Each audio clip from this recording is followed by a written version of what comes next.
से दिख रहा है आपके स्क्रीन पे, on strong heating lead nitrate. जब भी लेड नाइट्रेट को हम स्ट्रॉन्ग हीटिंग करते हैं तो ये क्या होता है, यहाँ से टूट जाता है। किस में टूटता है, लेड ऑक्साइड में टूटता है, नाइट्रोजन डाइऑक्साइड में टूटता है, और क्या बन जाता है, यहाँ से ऑक्सीजन की फॉर्मेशन होती है। तो जब भी हम स्ट्रांगली हीट करते हैं तो ये बनता है, यानी ऑप्शन सी यहाँ से सही आंसर होगा। सेकेंड क्वेश्चन यहाँ से है, pale blue liquid is obtained by equimolar mixture of two gases at 30 degree C. जब टू गैस यानी HNO3 और N2O3 को हम यहाँ से मिक्स करते हैं तो हमारा क्या चीज बनता है, क्या यहाँ से N2O3 बनता है, जिसका पेल ब्लू कलर होती है। इसके बाद यहाँ से क्वेश्चन देख रहे हैं 53, third question, the pair of element with almost similar atomic radii. जैसे ही हम ये जाते हैं टॉप टू बॉटम जाते हैं, जैसे ही 6 और 7 पीरियड में जाते हैं तो लेंथेनाइट कॉन्ट्रैक्शंस की वजह से क्या चीज होती है, 5 और 6 की क्या चीज होती है, लगभग एटॉम। यहाँ से ये कह रहा है कि द पेयर ऑफ, यहाँ से कह रहा है the pair of element with almost similar atomic radii. तो सिमिलर एटॉमिक रेडिया यहाँ से जर्कोनियम एंड हैफियम टाइटेनियम के साथ नहीं होता है। हमारे क्या चीज होता है, जैसे ही टॉप टू बॉटम जाते हैं तो हमारी क्या चीज होती है, लेंथेनाइट कॉन्ट्रैक्शंस की वजह से 5D और 6D की साइज लगभग क्या चीज होती है, इक्वल हो जाती है। तो यहाँ से हमारा आंसर, सही आंसर जो होगा वो बी आंसर होगा। इसकी एटॉमिक रेडिया क्या होती है, लगभग इक्वल हो जाती है। यहाँ से नेक्स्ट क्वेश्चन की बात करते हैं। नेक्स्ट क्वेश्चन है, कह रहा है द नंबर ऑफ 54, कह रहा है the numbers of mole of KMnO4 that will be needed to react with 1 mole of sulphide in acidic solution. आप जानते हैं KMnO4 जो है, ये KMnO4 एसिडिक मीडियम में किस में टूट जाता है, यहाँ से Mn+2 में टूट जाता है, और क्या चीज होता है, यहाँ से 5 नेसेंट ऑक्सीजन निकलते हैं। ठीक है, उसी तरह से यहाँ से अगर हम बात करें सल्फाइड को, तो सल्फाइड हो जाता है H2SO3, ये ऑक्सीडेशन होके किस में चेंज हो जाता है, H2SO4 में चेंज हो जाता है। आप देखेंगे यहाँ पे +4 हुआ, +4 से +6 हुआ, कितना से ऑक्सीडेशन नंबर चेंज हुआ, यहाँ से 2 से चेंज हुआ है। चेंज ऑफ ऑक्सीडेशन नंबर की बात करते हैं, चेंज ऑफ ऑक्सीडेशन नंबर तो 2 हुआ। यहाँ देखेंगे +7 से +5 हुआ, तो कितना से चेंज हुआ, यहाँ से ऑक्सीडेशन नंबर 5 से चेंज हुआ। तो दोनों में हमारा चेंज ऑफ ऑक्सीडेशन नंबर की यहाँ से बात करते हैं तो 5 हुआ। दोनों में हमारा क्या होना चाहिए, इक्वल चेंज होना चाहिए। जब इक्वल चेंज होना चाहिए तो ये पहले वाले इक्वेशन में हम कितना से करेंगे, 5 से चेंज है तो 2 से इंटू कर देंगे, यहाँ पे 2 से इंटू कर देंगे, इसमें कितना से 5 से कर देंगे, यहाँ से 5 कर देंगे। तो जाहिर सी बात है, यहाँ से 2 से चेंज हो रहा था, 5 से इंटू कर दिए तो 10 हो गया, यहाँ से 5 से चेंज हो रहा था, 2 से इंटू कर दिए तो 10 हो गया। अब देखेंगे यहाँ से आपको किसका कह रहा है कि 1 मोल ऑफ सल्फाइड, यानी 5 मोल ऑफ सल्फाइड के लिए कितना चाहिए, 2 मोल ऑफ KMnO4 चाहिए। और 1 मोल के लिए जब बात करेंगे तो कितना हो जाएगा, 2/5 हो जाएगा। तो 2/5 मोल ऑफ KMnO4 चाहिए 1 मोल के लिए। तो हमारा कौन सा आंसर हो जाएगा, यहाँ से ए आंसर हो जाएगा। इसी तरह से हम लोग बात करते हैं सेकेंड, PK एंड PK1 और PK, वैल्यू ऑफ एनालिन कितना दिया है, 2.3 and 9.7 respective, the isoelectronics point of alanine. तो इसको निकालने के लिए आइसोइलेक्ट्रॉनिक 1/2 PK1 प्लस PK2 कर लेते हैं, यहाँ से इस फॉर्मूला से बना लेते हैं। तो 1/2 PK कितना है, 2.3 है, यहाँ कितना है 9.7 हो गया। दोनों को ऐड करेंगे कितना हो जाएगा, 12/2 हो जाएगा, कितना हो जाएगा 6 हो जाएगा। तो आंसर हमारा क्या हो जाएगा, 6 हो जाएगा यहाँ पे। इसके बाद कह रहा है consider the following statement about enzyme. Enzyme के अबाउट में कौन, एंजाइम लाकिन न्यूक्लियोफिलिक ग्रुप, ये चीज बात सही नहीं है। कह रहा है कि enzyme is highly specific in catalytic reaction, जाहिर सी बात है हाईली स्पेसिफिक होता है, कैटालिटिक रिएक्शंस होता है। इसके बाद enzyme catalyse chemical reactions bye lowering of activation energy, ये भी बात सही है। पेप्सिन इज प्रोटियोलाइटिक एंजाइम, जाहिर सी बात है कि प्रोटीन, पेप्सिन क्या चीज होता है, प्रोटीन के डाइजेशन में ये करता है। यानी सेकेंड, थर्ड और फोर्थ सही है, यानी कौन सा ऑप्शन है, डी ऑप्शन सही है। इस तरह से बात आती है। उसी तरह से 57 में देखेंगे, विच of the following is correct for adsorption. Adsorption process के लिए हमारी डेल जी क्या चीज होना चाहिए, हमारा निगेटिव होना चाहिए, और डेल एस की वैल्यू क्या होना चाहिए, पॉजिटिव होना चाहिए। और डेल एच जाहिर सी बात है, डेल एच हमारा या तो एक्सोथर्मिक प्रोसेस होगा, इंडोथर्मिक होगा। तो आप बताओ डेल एच हमारा पॉजिटिव किस में है, बी ऑप्शन में है। Which of the following is not is ore of iron. Iron का ओर क्या होता है, लेमनेटाइट होता है, मैग्नेटाइट होता है, हेमेटाइट होता है, सीडेराइट होता है, और केस्टियराइट ये नहीं होता। ये तीनों होते हैं। और तो जाहिर सी बात है आंसर कौन हो जाएगा, बी आंसर हो जाएगा। विच of the following reactions is an example of calcination process. Calcination process किसको बोलते हैं, जब हम ओर का प्यूरिफिकेशन करने के बाद हम क्या करते हैं, कैल्सिनेशन प्रोसेस और एक रोस्टिंग प्रोसेस होती है। कैल्सिनेशन प्रोसेस में हम क्या करते हैं, वैसे ओर को जिसके पास ऑलरेडी ऑक्सीजन है, जैसे कार्बोनेट ओर को हम क्या करते हैं, या सल्फेट हो, और जिसके पास ऑलरेडी ऑक्सीजन होते हैं उसको हीट करते हैं, किसके एब्सेंस ऑफ एयर में, या स्मॉल अमाउंट ऑफ एयर के प्रेजेंस में हीट करते हैं, तो किस में चेंज होता है, ऑक्साइड में चेंज है। तो इस प्रोसेस को हम कैल्सिनेशन प्रोसेस कहते हैं। रोस्टिंग किसको कहते हैं, रोस्टिंग कहते हैं कि जब हम किसी ओर को जिसके पास क्या चीज हो, ऑक्सीजन की डिफिशियंसी हो, उसको ऑक्सीजन के क्या चीज प्रेजेंस में हम हीट करते हैं, एक्सेस अमाउंट ऑफ ऑक्सीजन में हीट करते हैं, तो ऑक्साइड में चेंज हो जाता है। जैसे आप देखेंगे बी आंसर जो है वो रोस्टिंग का एग्जांपल है, ए ऑप्शन जो है वह कैल्सिनेशन का है, क्योंकि ये कार्बोनेट हो रहा है, जैसे ही हीट करेंगे ऑलरेडी इसके पास एक्सेस ऑफ ऑक्सीजन है, तो जब भी हम हीट करेंगे किसके एब्सेंस ऑफ ऑक्सीजन में करेंगे, तो ये किस में चेंज हो जाएगा, ऑक्साइड में चेंज हो गया। तो हमारा कौन सा आंसर हो जाएगा, यहाँ से ए आंसर हो जाएगा। कह रहा है कि Ellingham diagram represent, Ellingham diagram जो हमारा रिप्रेजेंट करता है, ये किसके लिए करता है, ये एनर्जी के लिए होता है। ठीक है, जैसे डेल जी और टेम्परेचर के बीच में हम बात करते हैं, del G G equal to क्या होता है, del H minus T del S होता है। तो हम यहाँ से इसके के बीच का हम बात करते हैं, तो हमारा change of del H with temperature, ये बात नहीं है, change of del H pressure से नहीं होता, टेम्परेचर से होता है।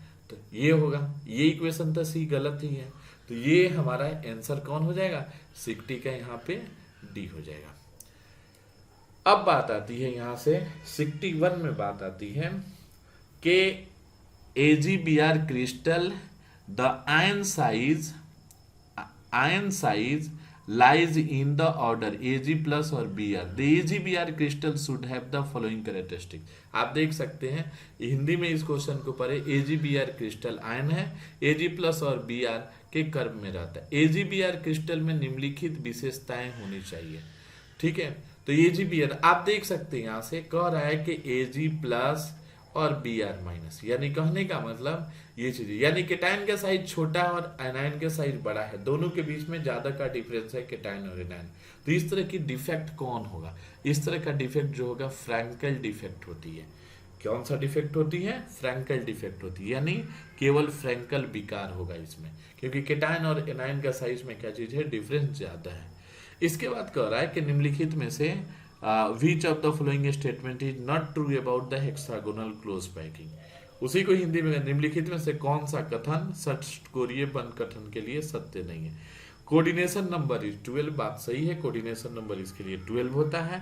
पैकिंग एफिशिएंसी कितनी होती है, 74 होती है, ये भी बात सही है। द्वितीय परत और चतुर्थ रिक्तियां तृतीय परत के गोले द्वारा, अच्छा ये भी बात सही है। In this arrangement sphere of the fourth layer is exactly align with the first layer. ठीक है, तो यही हमारा क्या चीज है, यहां से डी इसमें गलत है। तो अब बात आती है 63 की बात आती है।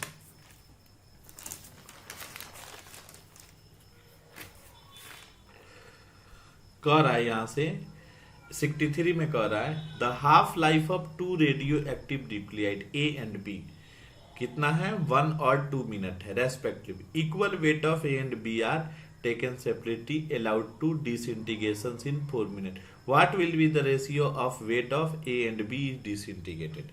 अब क्या निकालना है हमको, यहाँ से बताना है कि इसकी कितनी मास हमारी क्या चीज होगी, डिसइंटीग्रेटेड के बाद ये चीज डिसइंटीग्रेटेड हो जाएगी, ये बताना है हमको। यानी कहने का मतलब यहाँ हिंदी में इस बात को करें, 2 रेडियोधर्मी नाभिक है A एंड B, इसकी अर्धाई 1 और 2 मिनट दे दिया है, A और B के बराबर भार अलग ए और बी के बराबर भार लिए गए हैं, 4 मिनट के बाद विघटित होने दिया जाता है। विघटित ए और भार के बन माने कितना विघटित हो गया, कितना डिसइंटीग्रेट हो गया, ये हमको यहाँ से बताना है।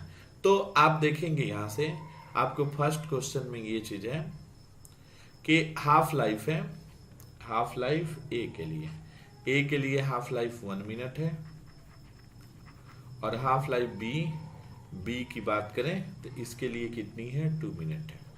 हम मान लेते हैं जो इसकी मास है ए एंड बी के लिए जो मास है वो कितना है, x ग्राम है। ठीक है, ए एंड बी के लिए मास x ग्राम लेंगे। x की बात करते हैं, ये जाहिर सी बात है कि 2 मिनट में x/2 डिसइंटीग्रेट करेगा, फिर कितना हो जाएगा यहाँ से x/4 करेगा। तो ये x/2 यानी 2 मिनट में, फिर कितना किया यहाँ से 2 मिनट में x/4 हो गया। तब हम t निकालेंगे, t इक्वल टू क्या होगा, nt/हाफ हो जाएगा। अब देखिए यहाँ टोटल टाइम ये हो गया, n हो गया, कितना हाफ लाइफ मिला हमको। जाहिर सी बात है कि इसके लिए हमको हाफ लाइफ मिला, तो हाफ लाइफ कितना मिल गया हमको। जाहिर सी बात है कि हम ये किसके लिए किए, ए के लिए किए। यहाँ पे हम किसके लिए, बी के लिए हम लोग किए। ये किसके लिए किए हैं, बी के लिए किए। बी में कितना था हाफ लाइफ, 2 मिनट था। तब टोटल हमको किसके लिए निकालना, 4 मिनट के लिए आने गए। तो पहला 2 मिनट में हाफ हुआ, फिर दूसरा 2 मिनट में क्या हुआ, उसका हाफ हुआ, x/4 हो गया। तो कितना हाफ लाइफ हुआ, टोटल हाफ लाइफ की बात करते हैं तो 2 हो गया। n यहाँ से कैलकुलेट करेंगे, n कितना हो जाएगा, 2 हो जाएगा। तब अब n 2 हो जाएगा, लेफ्ट अमाउंट यहाँ से निकालेंगे। लेफ्ट अमाउंट किसके लिए, तो जाहिर सी बात है लेफ्ट अमाउंट निकालेंगे। जो ओरिजिनल है उसका कितना होता है, 2 पे पावर n होता है, यानी x/4। ये लेफ्ट अमाउंट है। अब यहां से बात करेंगे कि कितना डिसइंटीग्रेट कर गया, डिसइंटीग्रेट अमाउंट। तो हम क्या करेंगे, डिसइंटीग्रेट अमाउंट करना है। तो ओरिजिनल जो था, ओरिजिनल कितना था, x था, x माइनस x/4, तो कितना आ जाएगा यहाँ से 3x/4 आ गया। तो ये हमारा क्या चीज हो गया, डिसइंटीग्रेटेड अमाउंट हो गया, जो डिसइंटीग्रेट हो गया। ये तो हम किसके लिए निकाले, बी के निकाले। उसी तरह से सिमिलरली हम ए के लिए निकालेंगे। जब ए के लिए निकालेंगे तो हम देखेंगे कि यहाँ पे हमारे कितनी हाफ लाइफ था, 1 मिनट था। तो 1 मिनट था, तो नंबर्स ऑफ हाफ लाइफ कितना मिलेगा हमको, नंबर्स ऑफ, अब यहाँ से बात करेंगे तो नंबर्स ऑफ हाफ लाइफ हमको कितना मिलेगा, 4 मिल जाएगा। हमारा टोटल टाइम कितना था, 4 था, यहाँ पे 4 था। 4 equal to n, half life कितना था, 1 था। तो n की वैल्यू कितनी मिल गई हमको, 4 मिल गई। जब n की वैल्यू 4 मिल गई तो यहाँ से हम लेफ्ट अमाउंट निकाल लेंगे।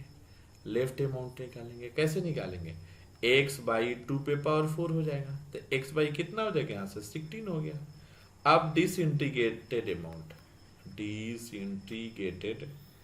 इंटीग्रेटेड तो कितना हो जाएगा, x माइनस x/16 कितना हो जाएगा, 15x/16, ये चीज हो जाएगा। अब देखिए यहाँ से 15x, ये a के लिए था, ये b के लिए था, दोनों का हमको मिल गया। अब दोनों का मिल गया तो यहाँ से रेशियो निकाल लेंगे। कैसे निकालेंगे, 15x/16 और यहाँ से कितना हो गया, 3x/4 हो गया। जब दोनों को सॉल्व करेंगे तो कितना होगा, 5:4 हो जाएगी। ये 16 है, ये 4 है, ये कैंसिल हो जाएगा। यहाँ भी 4 आएगा, ये कितना जाएगा, यहाँ 5 आएगा, x कैंसिल हो जाएगा, तो 5:4 आ जाएगा। तो ये हमारा 5:4 किसी,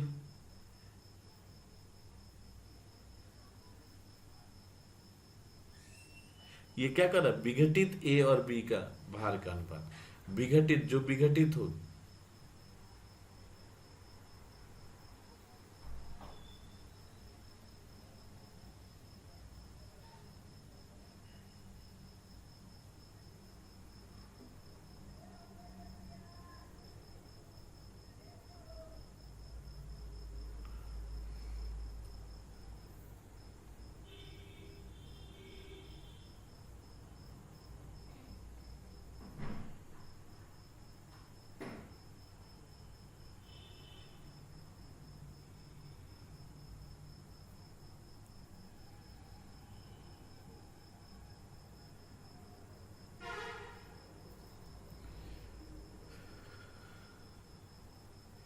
ये विघटित ए आप जो होगा वो कितना होगा 5/4।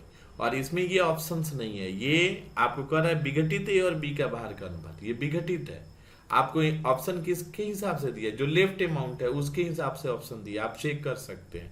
एक्स बाई क्या चीज है यहाँ पे बचा है फिर x/16 बचा है, और यहाँ पे क्या बचा है x/4 बचा है। दोनों का रेशियो निकालेंगे आप तो 1:4 आएगा। अगर तो उसके हिसाब से अगर लेफ्ट अमाउंट के हिसाब से आंसर होगा तो कौन सा आंसर होगा, बी आंसर होगा, तो बी आंसर होगा। अगर हमारा विघटित अमाउंट का निकालना है, जो विघटित होगा तो 5:4 होगा। तो ये इस तरह से हमारी क्वेश्चन बनेगी। तो ये 63 था।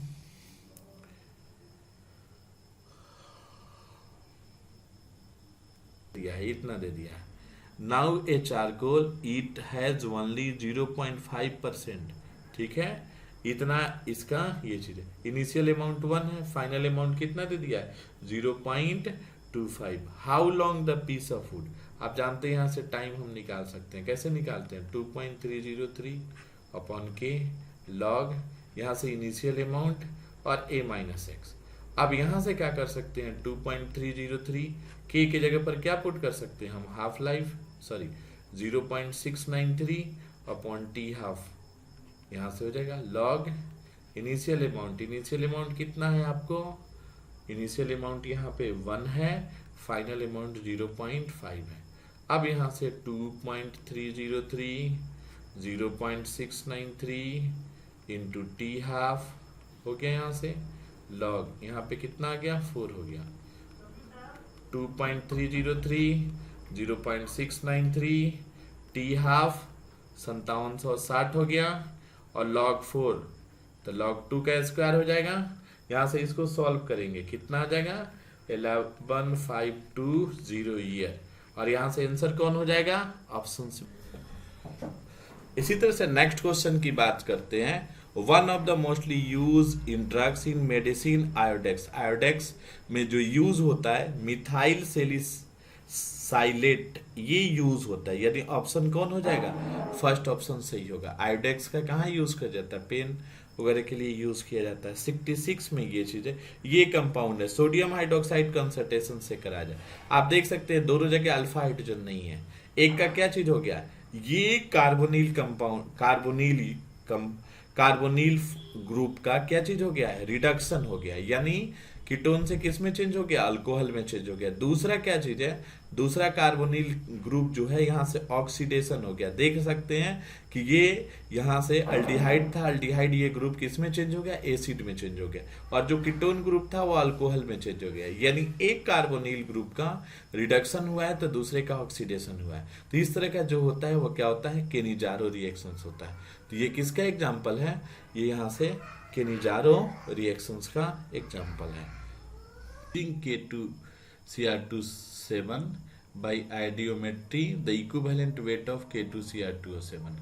कह रहा है कि यहाँ से K2Cr2O7 की सहायता से N2H2O3 का परमाणिक आइडियोमेट्री विधि से करने पर K2Cr2O7 का तुल्यांकी भार निकालें।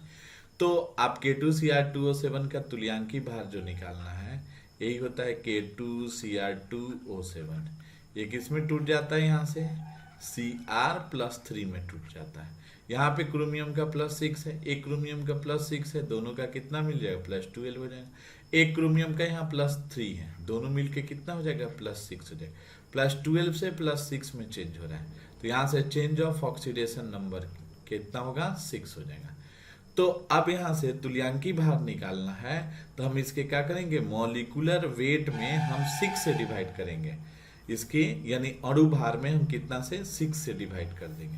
तो हमारा कौन सा आंसर हो जाएगा, यहाँ से तुल्यांकी भार मॉलिक्यूलर मास अपॉन 6 हो जाएगा, यानी मॉलिक्यूलर वेट अपॉन 6 हो जाएगा।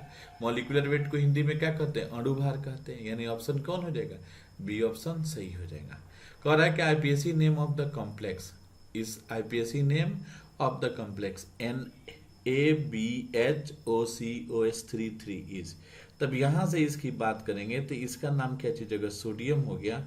इसके बाद यहाँ से बात करेंगे हाइड्राइडो हो गया, ट्राईमिथॉक्सी बोरेट, तो ट्राईमिथॉक्सी बोरेट ये इसका आंसर हो जाएगा। आंसर कौन हो जाएगा, बी हो जाएगा। तो इसी तरह से oxidation number of iron is, यहाँ से ऑक्सीडेशन नंबर निकालना है, किसकी, आयरन का निकालना है, FeCN6 और यहाँ से 3 है। अब क्या करना है, ये टूटेगा तो किस में टूटेगा, Fe में टूटेगा और यहाँ से FeCN यहाँ से 6 हो जाएगा। अब क्या होगा, इस पर 4 माइनस और इस पर 3 प्लस हो जाएगा, तो 3 प्लस हो गया। अब हम क्या करेंगे, एक आयरन का जो बाहर वाला है तो वो तो निकल गया यहाँ से, क्योंकि +3 होगा और इस पर क्या होगा, ये चीज होगा। अब इसका निकालेंगे, इसको x मान लेंगे। साइनाइड का कितना होता है, -1 होता है, 6 है तो -6 equal to -4, x equal to कितना आ जाएगा, 2 हो जाएगा। तो बाहर वाले का कितना होगा, +3 होगा, अंदर वाले का कितना होगा, +2 होगा, तो ये चीज हो जाएंगे। अब कह रहा है कि numbers of bridging carbonyl group is, यानी Fe2CO9 में सेतु कार्बोनिल की संख्या कितनी है। अगर इसकी स्ट्रक्चर की अगर हम लोग बात करें तो इसकी स्ट्रक्चर यही होगी, सेतु कार्बोनिल का यहाँ से बताना है तो यही Fe हो जाएगा और यहाँ भी Fe हो गया। यहाँ से देखें, यहाँ से CO, यहाँ भी कितना हो जाएगा, CO हो जाएगा। नीचे में भी क्या चीज होगा, CO हो जाएगा। इससे कितने CO, 1 2 एक कितने जुड़ेंगे, 3 जुड़ेंगे। यहाँ भी 1 2 एक 3 जुड़ेंगे, तो 3 3 6 6 3 9 हो गया। अब देखेंगे ब्रीज कितना हो गया, दोनों को जो जोड़ रहा है ये 3 है, तो हमारा टोटल कितना हो जाएगा, 3 हो जाएगा। तो उसके बाद कह रहा है कि polymerisation reaction is initiated by strong base, और स्ट्रॉन्ग बेस या C4HgLi और ग्रिग्नार्ड रिएजेंट इज नॉट। तो यहाँ से क्या होता है, स्टेप ग्रोथ एडिशन पॉलीमराइजेशन होता है।